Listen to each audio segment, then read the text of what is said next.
Guys, എല്ലാവർക്കും നമസ്കാരം. ഒരുപാട് ആൾക്കാർ ചോദിക്കുന്നുണ്ട് നിന്റെ മുടി എന്താ ഇങ്ങനെ വെക്കുന്നത്, എന്ത് സ്റ്റൈലാന്നൊക്കെ. ഇതെന്ന് പറയുമ്പോൾ സ്റ്റൈലായിട്ടല്ല, ഒരു ആരാധകനായിട്ടാണ് ഞാനുള്ളത്. സംഭവത്തേക്ക് എനിക്ക് മുൻ രാഷ്ട്രപതി നമ്മളെ പിരിഞ്ഞു പോയ നമ്മുടെ ഇന്ത്യൻ്റെ അഭിമാനവും സ്വകാര്യ അഹങ്കാരമായ നമ്മുടെ മൗലാന അബ്ദുൽ കലാമിൻ്റെ ഞാനൊരു ഫാനാണ്. അതുകൊണ്ടാണ് ഞാൻ എൻ്റെ മുടി ഇങ്ങനെ ഇട്ടിരിക്കുന്നത്, അബ്ദുൽ കലാമിനെ പോലെ ഇട്ടിരിക്കുന്നത്. ഇത് ഏകദേശം വൈറ്റൊക്കെ ആയിക്കൊണ്ട് വരുന്നുണ്ട്. അതുകൊണ്ട് തന്നെ വൈറ്റായ മൊത്തം അബ്ദുൽ കലാമിനെ പോലെ തന്നെ ആവും. അതുകൊണ്ടാണ് അബ്ദുൽ കലാമിൻ്റെ ഭയങ്കര ഫാനാണ്. അതുമാത്രമല്ല, ഭയങ്കര ആരാധനയും കൂടിയാണ് അബ്ദുൽ കലാമിൻ്റെത്. അതുമാത്രമല്ല, ഞങ്ങൾ ബുദ്ധിയുള്ള ജീവികളൊക്കെ ഇങ്ങനെ മുടിവെക്കൽ.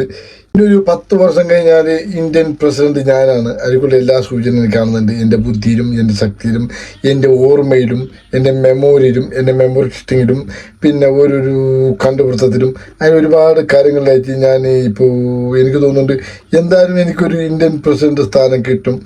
അന്ന് അടുത്ത ഇന്ത്യൻ പ്രസിഡന്റ് അബ്ദുള്ള നിസാർ അരിമല എന്നാണ് എൻ്റെ പേര്. അങ്ങനെ തന്നെ വരും, മിന്നൽ നിൽക്കുന്നൊന്നും വരില്ല. അതുകൊണ്ട് എല്ലാവരും പ്രാർത്ഥിക്കണം, ഞാനൊന്ന് പ്രസിഡന്റ് ആവാൻ വേണ്ടിയിട്ടാണ്. അതുകൊണ്ട് അടുത്ത ഇന്ത്യൻ പ്രസിഡന്റ് ഞാനാണെന്ന് ഉറപ്പിച്ചില്ല, ഏകദേശം നമുക്ക് തോന്നുന്നുണ്ട്. ഉദാഹരണത്തിന് അബ്ദുൽ കലാം ഇന്ത്യൻ പ്രസിഡന്റായി, എല്ലാ അഭിമാനമായി. അതേപോലെ ഒരു 10 വർഷം കഴിഞ്ഞാൽ ഞാനായിരിക്കും ഇന്ത്യൻ പ്രസിഡന്റ്.